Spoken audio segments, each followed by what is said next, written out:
Hello friends, ये है एक अधूरी सी प्रेम कहानी का एपिसोड 2। पिछले एपिसोड में हमने देखा था शिखा के माता पिता ने उसकी शादी के लिए एक लड़का ढूंढा था और वैभव ने शिखा से कहा था कि उसे उसके माता पिता की पसंद के लड़के से शादी कर लेनी चाहिए। शिखा को वैभव की यह बात चुभ गई थी। वो उम्मीद कर रही थी कि कम से कम अब तो वैभव अपने दिल की बात बोलेगा, लेकिन उसके शब्द और उसकी आंखें एकदम विपरीत थीं। शिखा ने गुस्से और मायूसी में परिवार की पसंद से शादी कर ली, लेकिन शायद शिखा की किस्मत में प्यार पाना लिखा ही नहीं था। शिखा का वैवाहिक जीवन वैसा नहीं था जैसा उसने सोचा था। उसका पति अच्छा इंसान था, लेकिन उसके बीच वह गहराई नहीं थी जो वैभव की आंखों में झलकती थी। शिखा अक्सर अपने पति यानी रवि की बेरुखी से दुखी होती थी। ऐसा नहीं है कि उसने इस रिश्ते को अच्छे से जिया नहीं था। वैभव की यादों को भूलने की कोशिश करते हुए अपना सब कुछ न्यौछावर कर दिया था।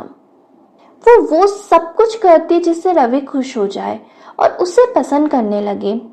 अक्सर वो अपने आप को तन्हा महसूस करती और खुद से बात करती रहती। कभी कभी सोचती हूँ, क्या यही मेरा जीवन है?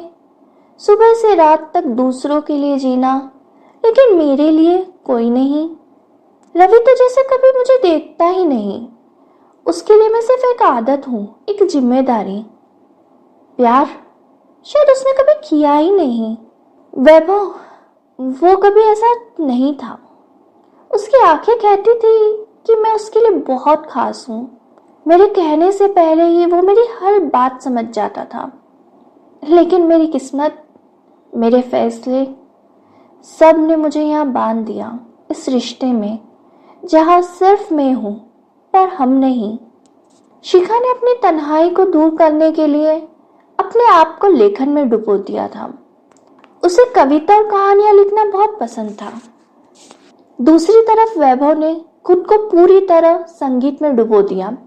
उसकी धुनों में अब दर्द झलकता था। ऐसे ही देखते देखते 5 साल बीत गए। शिखा एक प्रसिद्ध लेखिका बन गई। उसकी कविताओं में अधूरी भावनाएं और टूटे सपने झलकते थे। और वैभव ने भी संगीत की दुनिया में अपना नाम कमा लिया था। पर 5 साल बाद क्या हुआ, ये जानने के लिए जुड़े रहिए हमारे साथ। आगे की कहानी आपको अगले एपिसोड में सुनाते हैं। जब तक यदि आपने अभी तक हमारे चैनल को सब्सक्राइब नहीं किया है तो जरूर से सब्सक्राइब करिए और अगले एपिसोड के नोटिफिकेशन के लिए बेल आइकन को दबाइए। धन्यवाद।